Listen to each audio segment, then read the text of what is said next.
Well, good morning to everyone. And it's actually morning.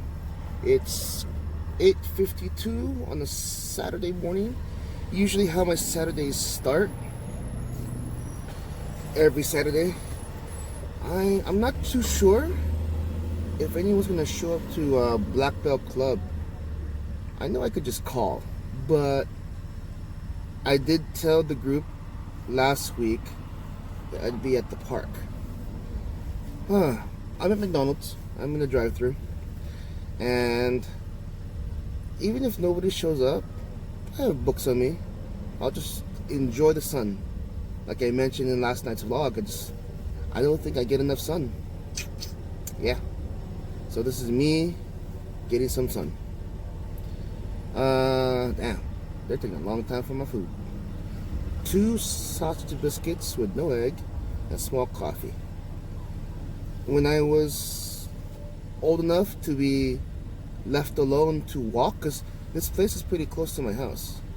The 2-story McDonald's in Paradise Hills. This is a well-known landmark because it's a 2-story McDonald's. Ooh, she parked pretty far from the window. And a student. Maybe one day she'll come back and be a real student. Student, she's one of the managers here. And she's a sweetheart. I mean, I'll end up with like a discount or like extra food, and I never ask for it. It's kind of the reason why I hardly come here, and it's easy to know when she's here because she has a red Mustang that I have memorized, and that's the thing about me. So let's get a little personal. Well, it's not really personal information. When in high school, I hung around with a lot of car enthusiasts. So we're dealing in the 90s, so a lot of Honda Civics, Acura Integras, the early Toyota Supras. Long story short, I became a person of attention to detail. I will know where you are based on seeing your vehicle. If you drive a vehicle, give me, I don't know, 5 times to look at it, 5 separate times, and I'll notice the nuances, or I'll just simply memorize the first 3 letters of your license plate frame, your license plate. And then once I get used to more nuances of your car, because every vehicle out here has certain nuances that I pick up on. Maybe it could be a scratch or a sticker, right? My truck used to have these silver Toyota mount brand plates, but I took those off. I put the regular plates back on. But yeah, it used to have it right there in the front. Anyway, more later. Traffic. We are back in action. There we go. Well, I'm going to enjoy more of the sun when I'm still out here. Clouds. But this is good. I really only got 2 hours of sleep, but I feel good now because I'm out. I'm out of the house. There's no calls because that anxiety is going to be there for a while because there's still plenty of plastic pipe left. Excuse me. There's still plenty of plastic pipe left, and I just feel so much anxiety. So I got to thinking last night after my last video. I wrote down an idea that I had, something about me again, because like I said, these videos are therapy. They're therapy for me, and anyone who wants to watch and listen to me talk about my personal life, thank you.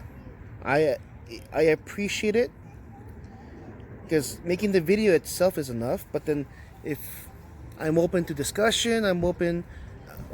What I really hope one day is that these videos will help someone. Either they can relate to me, because that's how humans work. When they relate to each other, or relate to another going through something similar, they feel comfort in that. Or they can also learn or learn from my own experience. So what I have here is, my father always talked about surviving, but never about living.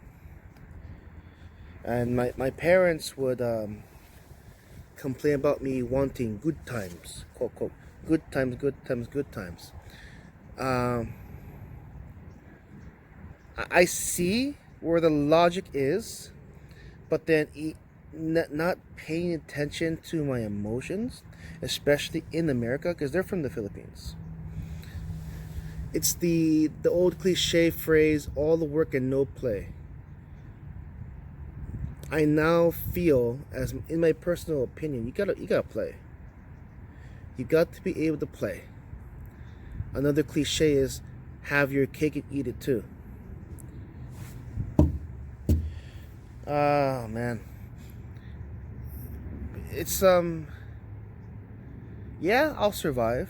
Like right now, my parents are surviving, but they're not living their life. They're not they exist, but they're not living anymore. They don't go on trips.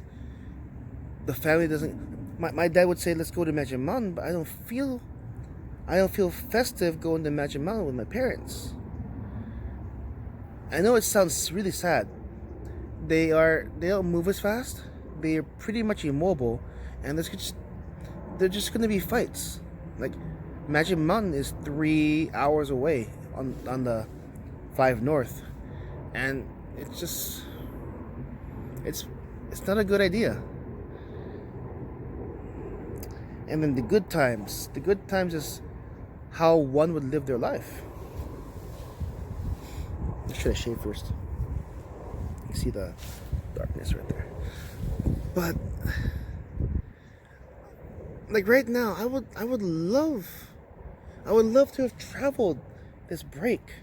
Right now, I can't blame my parents for the water damage, but that could have been prevented with taking care of these pipes early on. We're talking in the 90s, when my youngest brother was born, 96. That one, my mom can shout at me all she wants. I'm going to firmly believe that. I was alive at that time. I was born in 1981, going to high school. That was when my youngest brother, born 25 weeks premature, he was in the NICU at the Balboa Hospital. We should have taken care of the pipes then. A class action lawsuit, we should have cashed in on that, and we wouldn't have had these problems. Anyway, right now we're working on repairing the damaged ceiling. Oh, by the way, have I ever mentioned to you that about a quarter of the house has no power? Those are vermin. I think chewed out one of the wires, and then it's just like a quarter of the house has no power now. It's terrible. Very, very bad. Because so the status right now is we have running water, hot water and cold water. Apparently, so far, knock on wood, no leaks. And now we just have big gaping holes in the ceiling and wet carpets.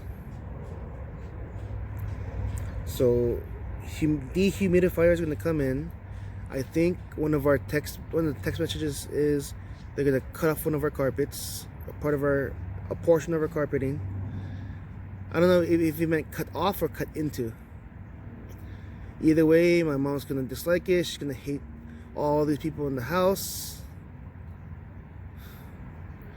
But I kept telling her, Mom, this has to happen now to prevent any. I mean, until all the pipes are done, until the entire repipe is done, there's just every single plumber that's ever come by to fix a hole or to give us a band-aid, they've all said that it's going to get worse. And I haven't said that to my mom yet, but you know, Mom, they're right. it got worse. And then my mom's just... Alright, so I know I'm complaining a lot about my parents. Again, I will say again, as I've said in every single video, they don't know better. They didn't know. And me as their son, one of their sons, I'm trying my best to cooperate with them. This week has been really soul searching. I've done a lot of soul searching, and I've been lethargic, lazy, not wanting to do anything. I'm about halfway re-energized, halfway recharged, about halfway. But it's very true. My dad, the number one lecturer of the family, wants us to survive because he survived the Philippines and poverty, but we never really learned how to live as a family. My brother is living better than I am. He's Mr. Sociable. Me, I started late, very late, being in the sociable world. Oh well. Let me get to my rest of my errands today. Get back home. Wait for the guys to come by for their dehumidifiers for the carpet and the testing equipment for asbestos. And then Monday is when we're supposed to get the insurance adjuster to come in. So much more work. So it looks like I'll be grabbing some kebabs with some Vietnamese egg rolls. And then we got undecided right there still. Alright, so I'm over here back at the gym.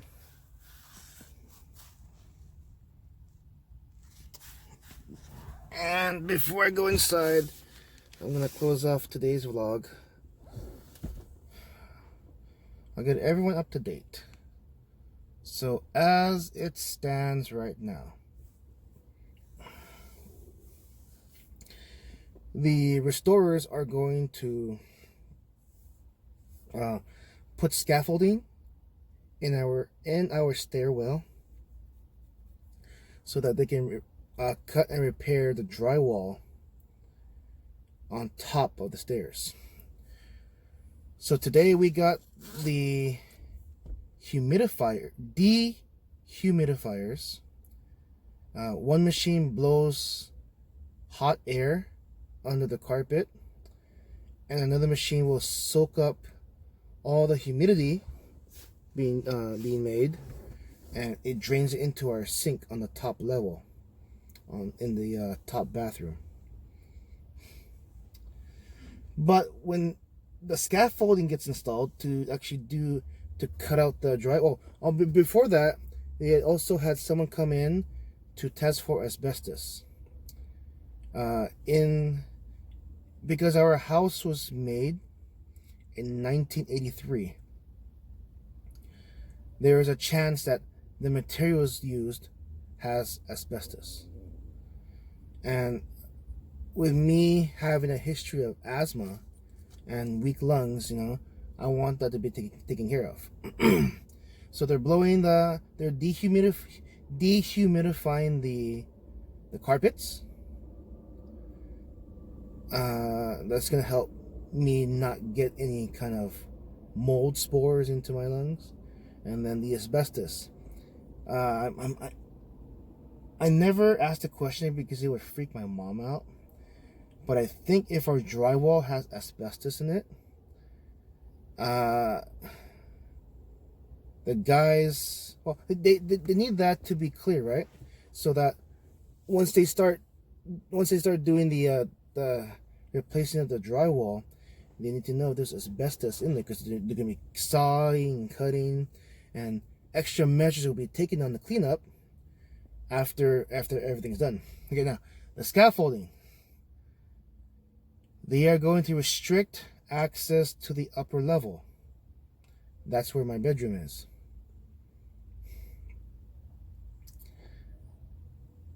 with the payments, with the repairs I did to this truck,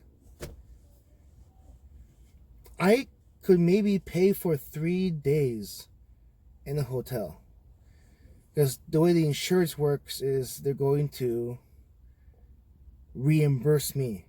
But my available funds estimates, if a motel, hotel would probably cost too much. If the motel cost $139 a night, let's just say I could barely scrape by staying there for a week, and the estimate's going to be 2 weeks.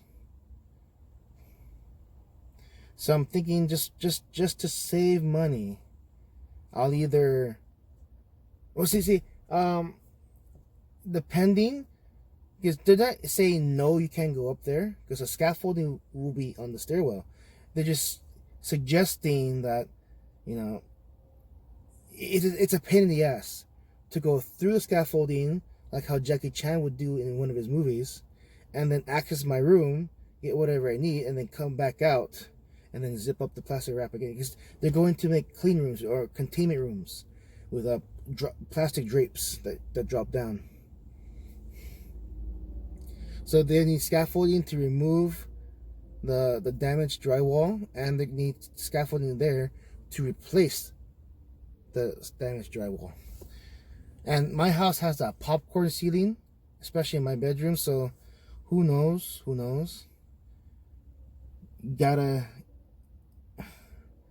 I'm getting my expensive electronics out. My mom's gonna kidnap me for helping her pack things away. My mom wants to stay on the bottom level, which is where she actually stays, because she doesn't like going upstairs.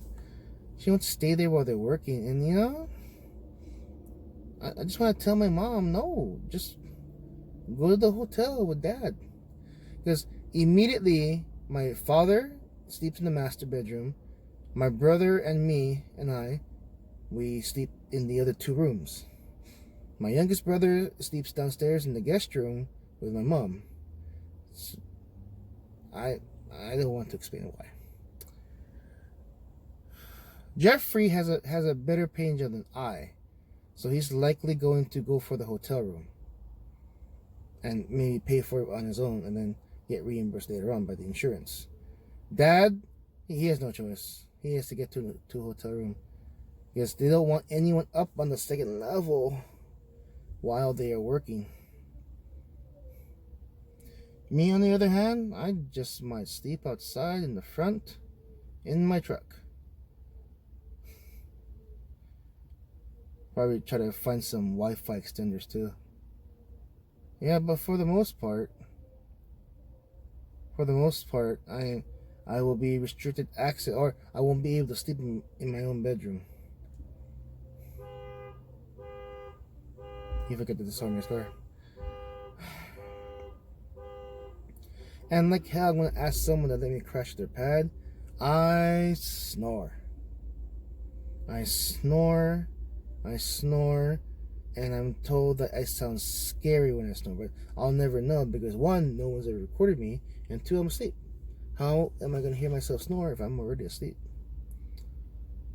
So I'd rather just isolate myself in the truck. I've reasonably learned how to sleep in my truck, especially out in front of the house. I've taken many naps. Oh, excuse me.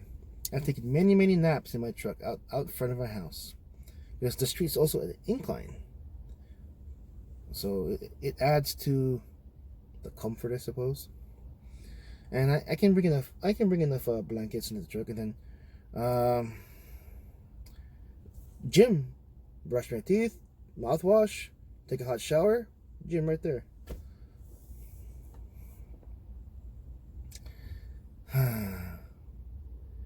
So let's just say my dad did teach me how to survive, but there's a thing in psychology that says if you announce your goals, your body, your brain will convince itself that you already achieved them. So the thing to do is to keep your goals to yourself. That's why I never ask anybody what's your end goal or what's your goal to be. because they'll never achieve it if they admit what they think they're going to be able to achieve. That psychology study. Forgive me. That psychology study has some merit to it. There are some goals, like weight loss goals that I mentioned, still big as a rock. Although I have lost 10 pounds, 11 pounds. This whole vacation so far, I've greatly reduced the junk food I eat because I don't keep any in my room. Besides the chocolates that I got, most of which I gave away. I gave away those chocolates. I had 3 boxes of these truffles with dusted with chocolate dust. I was like, whoa, no, that's too much. Maybe I should start talking about in class that I like electronics or gift cards are the way to go, or just give me money. I received a Christmas card, and when I opened it, $50 fell. I was like, oh wow, $50. How nice of you. Or maybe I'll just talk about how I like to have a girlfriend soon. I'm single. I make a modest amount of money. But I couldn't support an apartment on my own.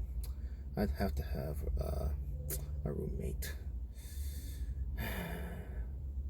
Which leads me back to, I could probably survive in the cheapest motel in San Diego, in National City, for a week, and then I'd have to just sleep in the truck in the morning. Do all my business in public bathrooms.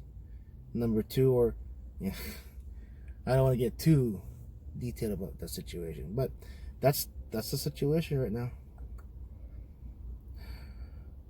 Where to live for while they restore the house, and a quarter of our electricity is gone. Oh my God. I feel what my mom is feeling, but I'm willing to endure all of that just to get the house in a better shape. But the repipe is not done. That's the stupidest part. While the walls are opened up, let's just finish the repipe. But no, it's time to restore. The leak is done. It's no more leak. And we'll just see what happens from there. Once again, thank you for listening to me ramble. This is my therapy until I get back to work, and then I'll just go back to regular stories every Friday night. I think I can do until New Year's. So I'll extend these daily vlogs up until New Year's Day, or New Year's Eve, the 31st. Thank you for watching.